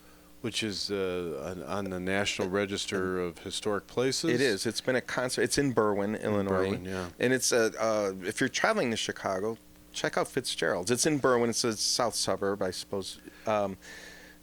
Which I would always think of it is a good for a smaller kind of venue for smaller groups or right. smaller No. Yeah. And if you artists. go there, yeah, you're probably most likely not going to see a national act. They have mostly local acts of maybe 500 people right. at the most there. Unless you showed up on a Friday night yes. in July and saw the drive-by truckers with Deer Tick. With Thelma and the Sleaze. Wasn't that awesome? A triple feature that in every old guy world, this was the best of all worlds. It was a couple of great artists. We weren't, at least I wasn't familiar with Thelma and the Sleaze. No, neither was I. A nice group of people. She was Thelma. I talked to Thelma for a moment. Is Thelma a friend of the band now? Friend of the pod. Yeah. Well, Thelma, friend of the. I think she is. She took a picture. Showed up on with me. It showed up on our socials. All right. So I'm declaring Thelma of Thelma and the Sleaze friend of the podcast. Yeah, they are a friend of the pod. But holy cow, you know. So since we're talking about Thelma, all-female band out of Nashville. Angry female Southern rock punk country. Yeah. And we're gonna. Sure. And I'm gonna say that Drive-By Truckers are also punk country, but they were Thelma was louder and angrier and Their most recent album is Ain't Country from 2024. It's got a little more of a folky sound. It's much less angry, much less punkish. I don't think she played any songs from that album because this was were thrash, country, anger, punk. Yeah, and the lyrics are not for the faint of the heart at all. No. She has opinions and thoughts. The female rebirth of the Sex Pistols. Yeah, kinda, I would say so. Yeah. So they brought a lot of energy. It was fun. It was. I knew nothing about them. Didn't, and they were fun to watch. Yeah. I would pay to just sit. You would go see them. I would go. Yeah, see no, them. Thelma and the Sleaze was wonderful. So that was the opening act, and then out comes Deer Tick. Right, and you're a big fan. I have to admit, I don't know that much about them or their. So if there's stuff to throw in here, this is for you. But they do have two albums recently: Contractual Obligations 2024 and Emotional Contracts of 2023. And I thought this was going to be like one of those screw the record label type of albums, but I actually don't think that's what the intent is on this. Mostly, I think because they're an indie artist. And they are more of an alt rock folk band. They're not quite as angry as the other bands on the set list. But they have a hit from 2023, I guess, already called Forgiving Ties. It can't possibly be that long ago because it seems like I've been hearing that all along. Yeah. But it is on the Emotional Contracts album, Forgiving Ties. Which I think you're right. It's 2023. So that's 2023, but I think it caught some airplay in 2024, actually. Yeah. And so I liked hearing that song. Once in a Lifetime, I also like from that concert set. Not a cover of the band that normally does Once in a Lifetime. No. Show prep, people. That one. Oh, come on. You got to help me out with some of this. So, well, I will say, I was going to start this by saying that they tied well to the show. The Deer Tick? Yes, absolutely. Because they came out, the intro riff when they walked down was Honky Tonk Woman. Oh, I didn't even catch that. Yeah. So they started, it was, they played If I Try to Leave, which is one of their it's a good song by them. But Yeah. they started with the riff was Honky Tonk Woman. Oh, all right. Ties awesome. It to the does, show. and it's just it was meant to be. I don't even know how to describe the Deer Ticks. I don't know what they're listed as, and as far as kind of a genre goes. Alt rock folk. Yeah, very folky, very. It's sort of Dylan meets John Prine kind of Okay. sound. Yeah. I really think they're good. And You know, I'm sorry, the Americana, they fall into that Americana Yeah. class, I think. So they did, songs that I like by them, like Forgiving Ties and Me and My Man and Ashamed. But they also did a lot of interesting covers. I mean, I would say half their sets was probably covers. Right, which I like. Again, and I think if it's a band, I just think it's a great way to connect with your audience, to share the songs that you like and the songs that are influential to you, and also bringing music to cross-population. So they covered artists like Local H, Santo and Johnny, The Meters. If you don't know The Meters, The Meters are wonderful. yeah, go Yeah. run out and listen to some of The Meters. But they did the one that I actually looked at you and questioned during the show. Oh, was the Springsteen one? Was they did Dancing in the Dark. I like. It was Dancing in the Dark? You're right. I'm a Springsteen fan. It went right over my head. I don't know. We're- What? I maybe had one too many tequila fanny bangers. I could not. I honest to God, Because I was questioning it. You were like, "Oh, that's great," No, they should be them. That whole thing. Sorry. I'm like, really? That's the Springsteen song you're gonna? Because the headliner, Drive By Truckers, also covered a Yes. Springsteen song, but A little darker. a little bit, Yeah. yeah. The State, more in their- State Trooper, I think. State Trooper, a yeah. little more in their vibe, yeah. Yeah. So- The Talking Heads, often known to do a song called Once in a Lifetime. Oh, all right, circling back around. Yeah. Okay, and then the headliner, as we mentioned, was Drive By Truckers. Right. Again, an alt country sort of. I would call them alt country punk until I saw Thelma and the Sleaze, because they aren't quite as dialed up as that. They're more of the country than the punk. Yeah. Yeah. But they have got attitude. They've got edge to them. They do. as well. I was not enamored in the first half of their set. It seemed very. Well, they have a lot of. They sound albums. like themselves. They have a lot of albums, and they do kind of sound like themselves. And I actually had the breakdown, but it's not here in front of me anymore. So I'm just gonna wing it. But yeah, they had a lot of songs from albums that I don't listen to. No, I'm looking for the album that it came from. So I liked their most recent album is Club 13, and that's a couple years old already. And we saw them on that tour of that album. Yeah. And then. I'm a big fan of like their Go-Go Boots. Yeah, well, that's what I was going to say. They didn't do. I don't believe they did any songs off Go-Go Boots. Which, by the way, we talked about. I think they did. Oh, did they do a Go-Go Boots song? Just not Go-Go Boots. No. And then we did talk about Drive By Truckers Go-Go Boots on episode 10, on our Doors episode. So if you want to know more about the Drive By Truckers, check out episode 10. That was our album, our hidden gem or something. So that's another kind of character-based album. Yeah, which I wonder if Yes. those kind of ride through any of these other ones. Where's Uncle Frank from? Isn't that right? I don't know. I could be wrong.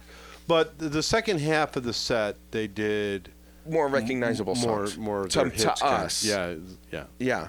So I like the last three songs. You have them in front of you. Let There Be Rock, Shut Up and Get on the Plane, and A World of Hurt. Yeah, they closed super strong with those were great. And then the couple songs before that was Buttholeville. Yes. Which they ended with State Trooper. Yeah.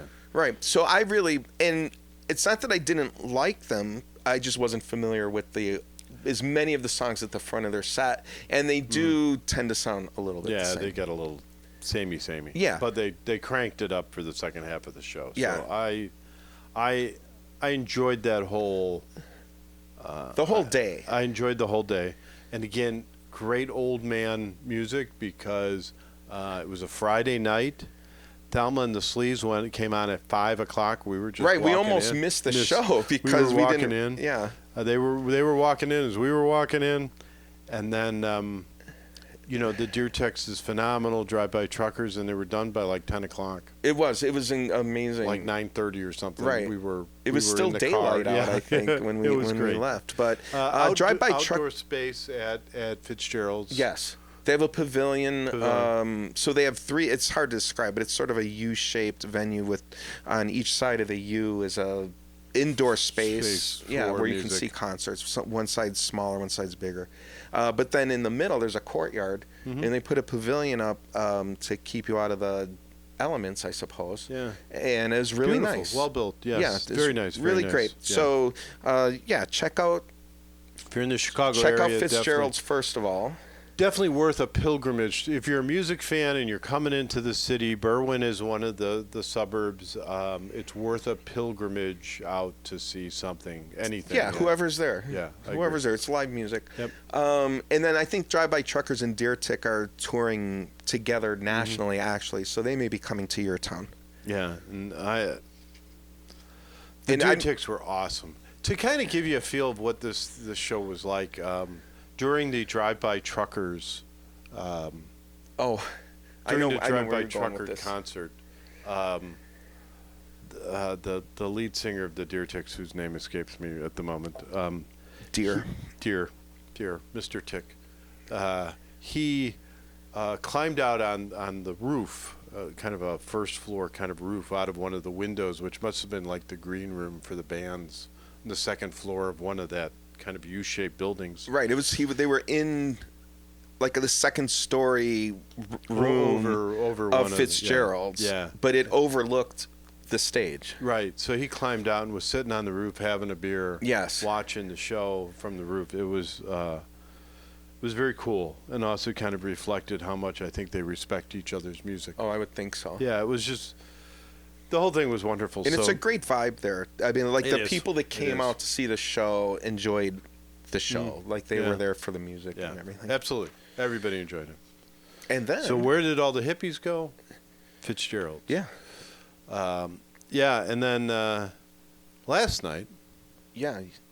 we got to see Car Seat Headrest at the Salt Shed. Yeah, our first outdoor at the Salt Shed, because the Salt Shed has an outdoor venue and an indoor venue. yeah. And you can hardly tell from the quality of the show that we were at a concert last night. Right. Like So they had an opening act. their opening act. I did not write down the opening. Yeah, Stomach. I would look it up on my phone, but I don't have it with me. All right. I wrote everything down. So the opening act was a band from Indiana. They were also very punky, like lo-fi punk. And I thought you would actually take to them. Took me a while to warm up. Yeah, because you like that sort of a thing a bit more than I do anyways. But they were very energetic. Stomach Book. Super energetic band, lo-fi punk.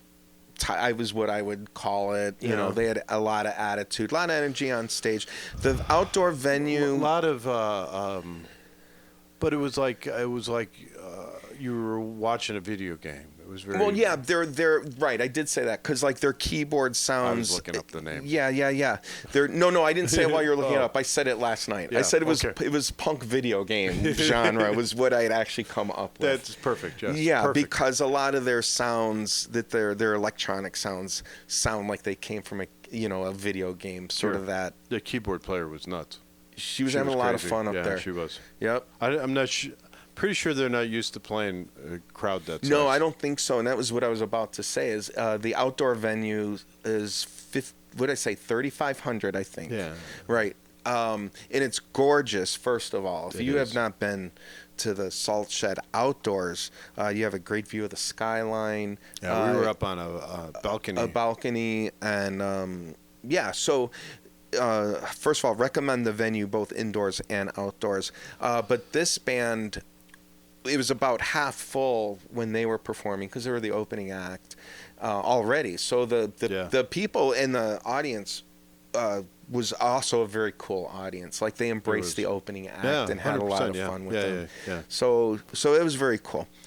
So they're an interesting band. I would recommend checking them out if you're into punk video game sounding music. Yeah. If that's intriguing, give a listen. Yeah, they were fun. They were fun. I'll give them that, and the people that were there were enjoying their performance. Very different sound. Yeah. Yes. And then the headliner came out. Yeah, Car Seat Headrest. Oh my God. Love Car Seat Headrest. And it seemed to be, it's hard to tell with this venue, especially having only been there once, whether it was a sellout or not, because it's actually a really large space, and there's like concession areas in the back. So what they got packed pretty tight. So it was packed pretty tight. Like if you're counting the standing area from the soundboard to the stage, it was pretty much shoulder to shoulder. Right. Yeah, and so it's wide. It was deep, and it was pretty tight packed in there. So we were lucky to be on we a were glad balcony. we weren't in there. Yeah, there were people dropping like flies during the show. There were probably 5 or 6 paramedic visits to the carry them off to the GA. Not sure it was heat exhaustion. Well, it was humid. It wasn't hot. I was thinking about that myself because it was actually a really pleasant night. It was like in the upper 70s, and you had a little bit of a lake breeze, but it was still when you're standing up on a balcony. Right.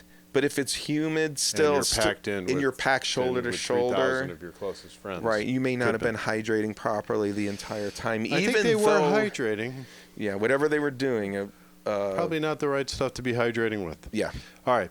So, but the show itself, you're the big Car Seat Headrest fan. Yeah. So their latest album is an album. The Scholars. The Scholars, and we've talked about the Scholars a little bit. Yes. Before. And it's a journey. It's a story album. Yes. Like a concept album. Yeah. Yeah. So they did a lot of it, and like the first 4 songs were all off of that, and they only played 11 songs because their songs are 11 minutes long. Yeah. They're very long. Yes. So they played 4 songs. The first 4 songs off of that album: CCF, Devereaux, Lady Gay, approximately, and The Catastrophe. Yeah. Then they jumped to a song that isn't on an album yet, called The Colossus. Right. And then went right back to Scholars with Gethsemane. Yeah, they took a couple out of the Scholars and added some other things in. Barely any out, because they also did Reality and True False Lover, which are from that album as well. Sandwiched in between their own Planet Desperation, which is also from that album. And I think that's like an 11-minute song. Yeah. Well, and Gethsemane is very long, too. Yeah, it is. And then they did Drunk Drivers. They did a medley. So they did Drunk Drivers all the way through. Yeah, I'm sorry. Which was fantastic. And the whole place was kind of bopping and singing along with that. Yep. Planet Desperation, and then they left. Yes, that was the end of the show. Right. And then they were called out for an encore. The encore came out, and during the encore they did a medley of songs, kind of a 4 or 5 songs, which we would call their hits. Right. I mean, they're the songs that if you're a fan, you probably were singing along with. Yeah. Like everybody on the floor seemed to be singing along Beach Life and Death, My Boy, right. Something Soon. But they weren't doing the entire songs because each song is 11 minutes long. So they're doing 3 or 4 minutes from each song. Which is a clever way to handle that situation. And then they close with True False Lover. Right. So, again, that's only 11 songs, but a full show. 2 hours. Right, a full show. Yeah. Yeah, so I thought it was good. The first 3 songs especially, I liked. They're favorites of mine from the Scholars album. You're a much bigger fan than I am, so So the songs that weren't on Scholars, I didn't really know. But I enjoyed listening to them. They're good performers on stage. Well, Drunk Driver's a pretty big hit for them. Yeah, I probably heard it. I don't know. They're wonderful musicians.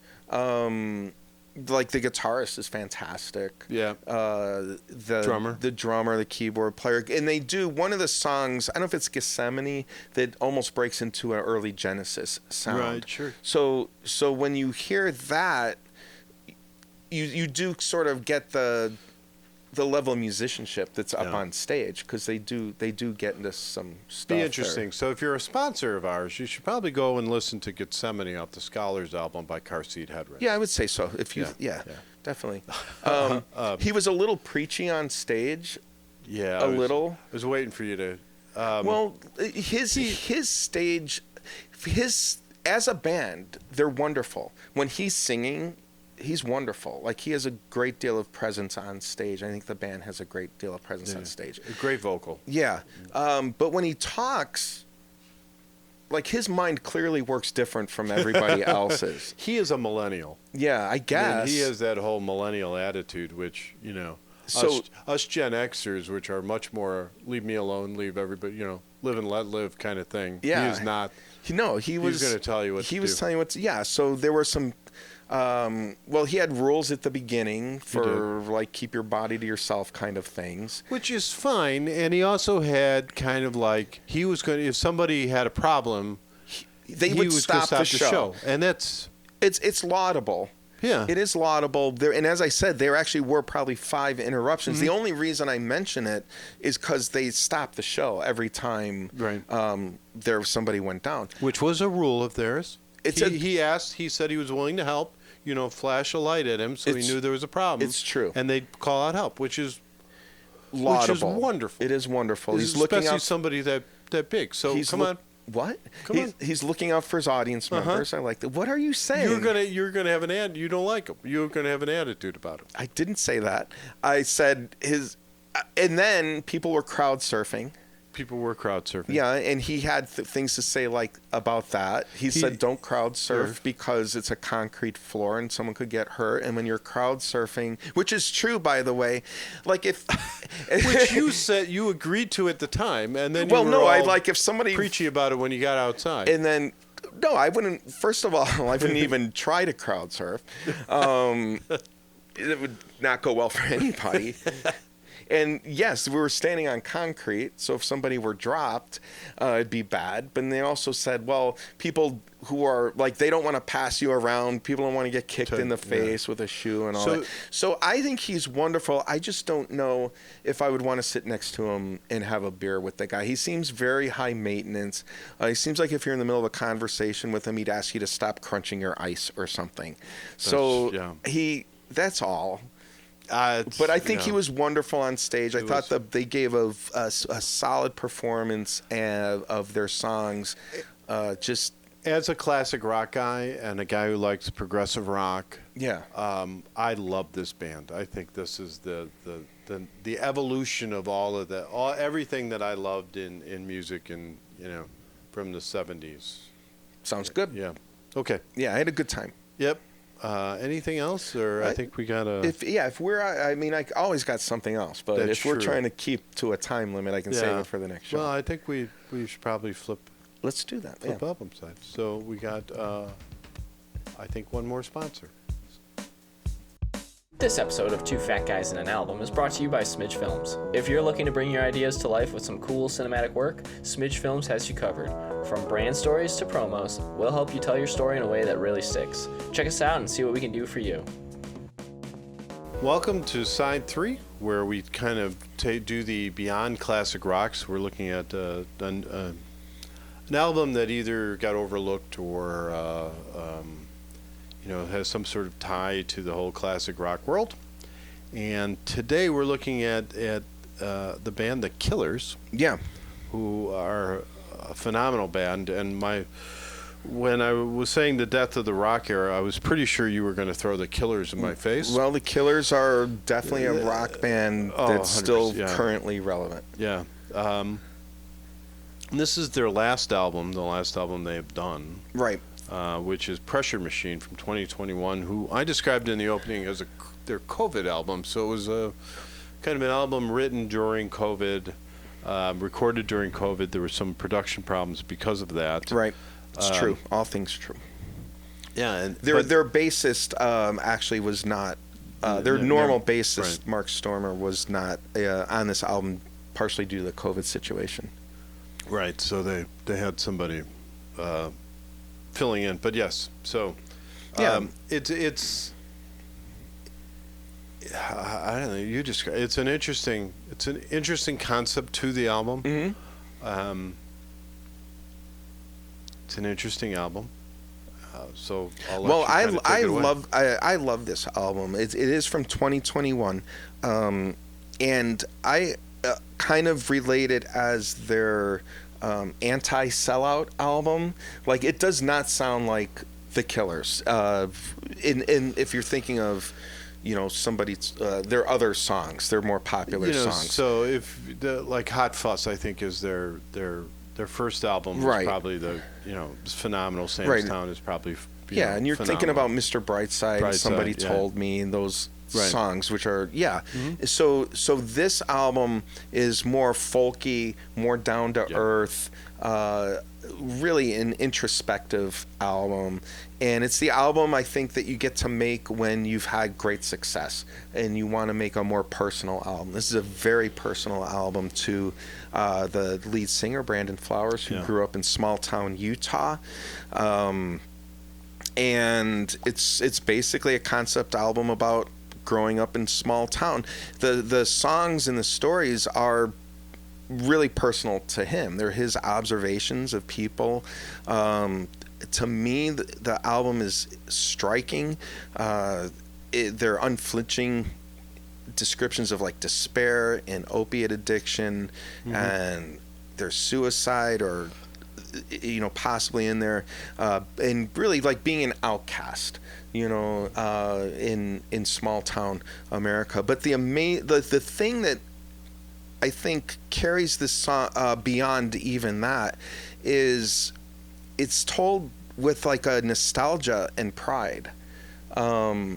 Like, he's telling these stories straight up. These are all like personal experience stories, and some of them are enhanced, for artistic purposes, but he still speaks, like I said, like despite the flaws, despite the difficulties that he experienced, he still looks back fondly, I think, of his hometown and of rural America. So there's no snark in this at all. These are not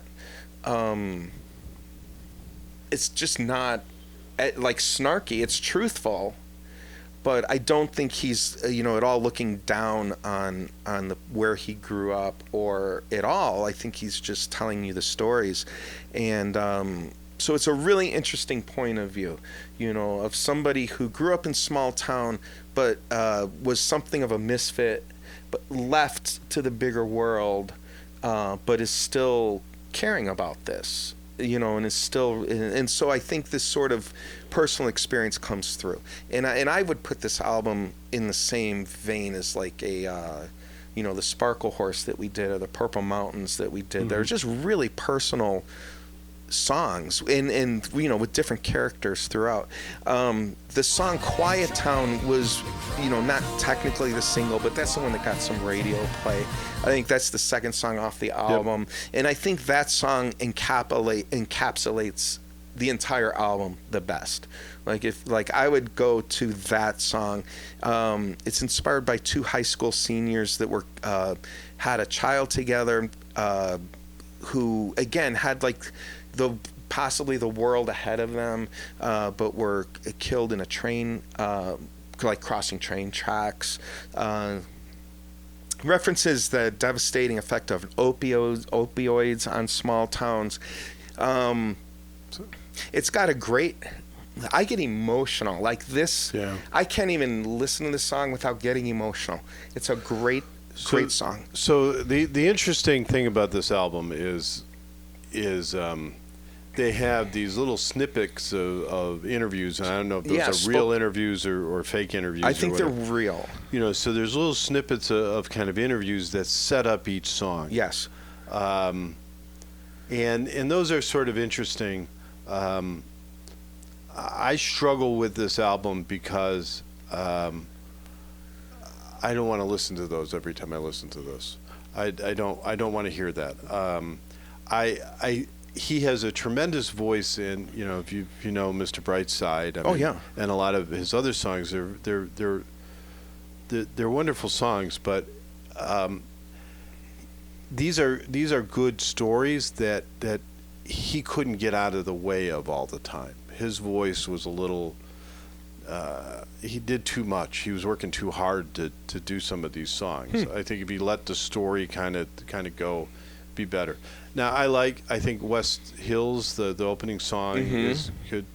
But an example, I think, like A Terrible Thing and Desperate Things, which are very heavy stories. Yes. I mean, listen to him again, and I think he's working too hard.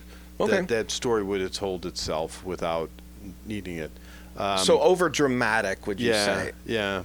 I think a little bit. But it works in other songs. It works in West Hills. It works in Runaway Horses.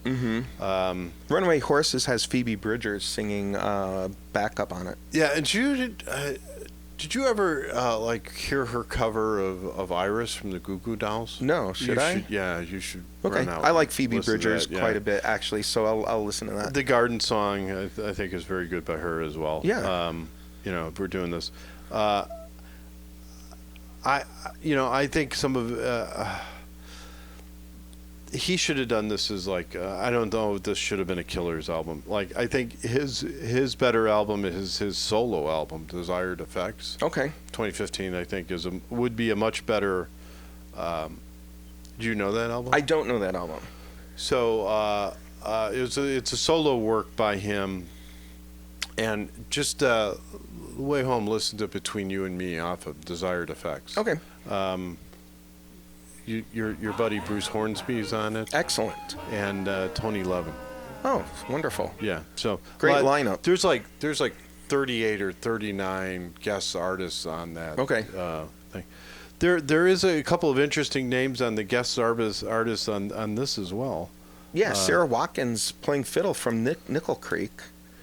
Yeah, and go down to the Goldsmith brothers. Oh, I stopped at some of them. I do have Joe Pug, who's not somebody you might recognize as a name, but he's doing the harmonica playing on. There's a bit of, against Americana to this album, a bit of. What's the word I'm thinking of? Heartland Rock. It's definitely got a Springsteen Mellencamp sound to them.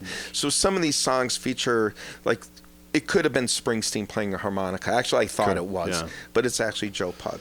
But tell me about. So the Dawes brothers, or the brothers from Dawes, Griffith and Taylor Goldsmith, are doing the backup vocals on the 11th song, the last song, Getting By.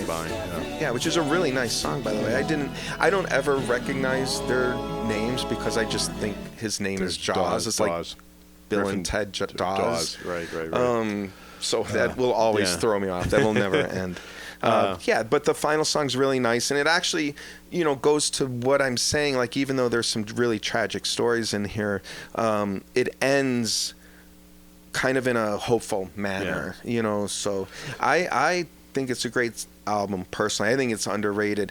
In the Car Outside, the 7th song, is probably the most Killers-like sounding song on the album, if you're just wondering where the Killers went. Yeah, kind of. I think that's a good way to say it. But I think that is a song that sounds more like the Killers. And I guess it is a Killers album because it does have the majority of the performers are the Killers. Yeah, no, I get it. Yeah. I get it, and I get the. But it's I get out the of environment, but it's very much out of. It's out of character and very highly produced. From the interview pieces to the song. Yeah, and I again, I struggle with. I think he couldn't get out of the way of the stories. It's interesting. I don't have that take at all. I could not.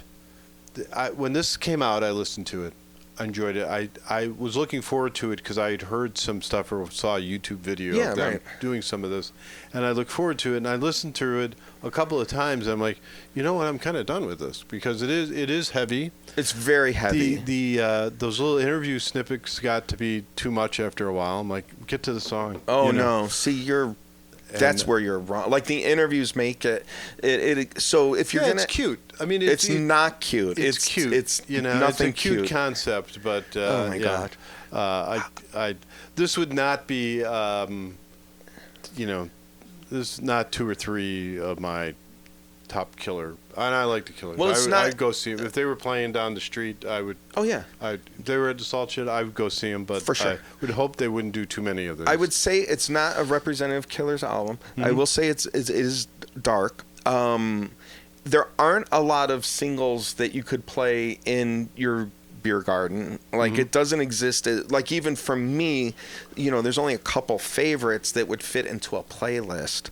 But as an album, it's an amazing work of art, if you ask me. It was a US 9. They charted on the folk charts, the US folk charts with this album, #1 as a folk album. And here's a fun fact. This is their 7th consecutive UK #1 album. So they love them in the UK. Yeah. So it's if a lot darker and drearier over there. they are, it rains a lot, from what I understand. So as someone who, I think this is a very artistic, thoughtful, profound, deep album, which I think is great. I could not listen to it every day. But I think it's a really, really, really great album. It touches on some difficult themes of suicide, relationship issues, violence. So again, Yep. if you have problems in your relationships or thoughts, hurting yourself, call somebody. Yep. You're worth it. So, anyways, A perfect album? Perfect. It's a perfect album in the sense of a full album experience. You recommend 2 or 3 songs? Yeah, I'm saying Quiet Town, which got the most radio play, is really encapsulates the mood of the entire album, I think, and it's also a great song all on its own. Runaway Horses with Phoebe Bridgers, which you already mentioned, is a really nice song. I like that song a lot.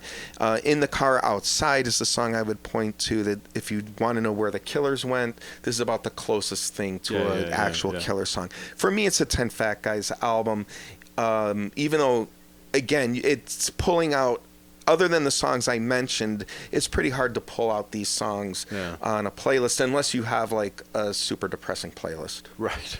Yeah. I would say if you want to dip your toe into what we're talking about, again, this is the Pressure Machine 2021 album by The Killers. I would start with Runaway Horses and West Hills. Quiet Town is up there as well. Desperate Things is an interesting song. Kind of a country death song. Yeah, actually. Yep. And he said that song sort of inspired by Johnny Cash and Nick Cave. Yeah. Like he was going for that. Yeah. Again, it's dark, that sort of darkness. But yeah, Desperate Things is a pretty good song. All right. So, perfect album. You're going.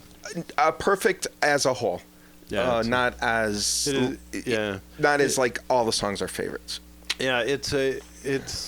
It's interesting. It's worth listening to. I'm more in the 5 Fat Guy range. Yeah, I find not my favorite Killer song. Not an album I could listen to more than 2 or 3 times, and I'm ready to move on.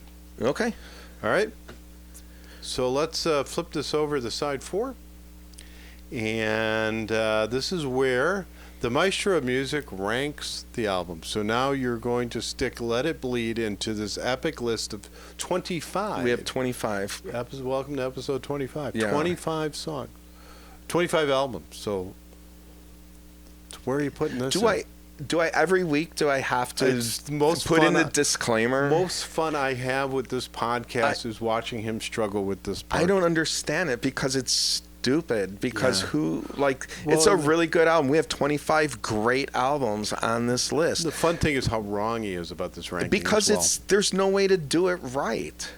There's no way to do it right. There is no right answer to this. So you sort of have this broken, seems to where the oil and water has sort of separated. They've sort of separated themselves out into these really amazing classic albums that sort of set the tone for everything that comes after them, right? And then you just have these other albums that are just equally great, but maybe don't have the historic importance. Got it. You know, I guess that's, Got it. and it's not intentional. It's just as I started putting things in the list, they started to, like you said, they sort of separated themselves out by themselves. So is this like a historic album? This is a historic album. Yeah, I have this in the historic album. So that means like top 10?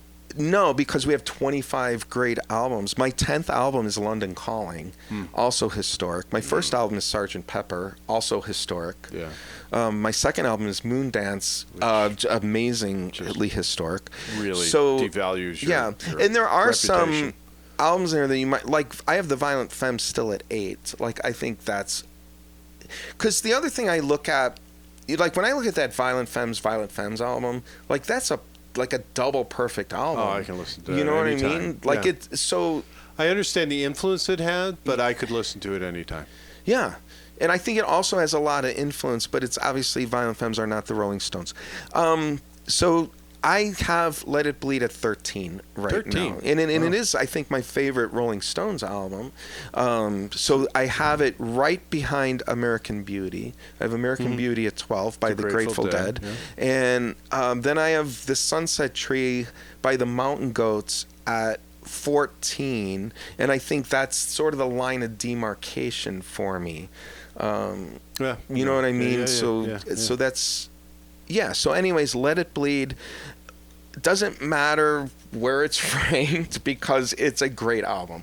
Oh, and but if you want to rank it, so that's the what I Maestro got. said it's middle of the pack is what he's Out of our saying. 25 great albums. Yeah, middle of the pack album. You'll be pleased to know Dream of the Blue Turtles did not beat it out. Well, you don't like jazz albums anyways. All right. Not a jazz album. So with that, our next show, we are going to pay tribute to a man we lost recently in Ozzy Osbourne with the 1970 classic Paranoid by Black Sabbath. Mm-hmm. We will also talk then about our side 3 album we're going to talk about is Sweet Oblivion by Screaming Trees. Sounds good. Sounds like a great show. I can't wait. Yeah, absolutely. So with that, we'd like to thank our producer and production team from Smidge Films, our PR team from LR Media, and of course our other sponsors, Deeper Connections Counseling, Diane Blackburn from Beard and Warner Films. You can contact us at 2fatsalbum@gmail.com. What? 2fatsalbum. That's not it. 2fats? What is it? I don't know, but that's not it. You can contact us by if you go on if you go in, and if you listen to us on Apple or Spotify or any of the podcast audios, you know, we appreciate that. But there is a YouTube. It is on YouTube, and we do have links on the YouTube, so you can find out our actual email there. And give us all the stars, like us, please follow us. We appreciate it. I think it's 2 Fat Guys album. Okay. Yeah. With that, I'm Fat Guy 1. Fat Guy 2. We'll see you next time.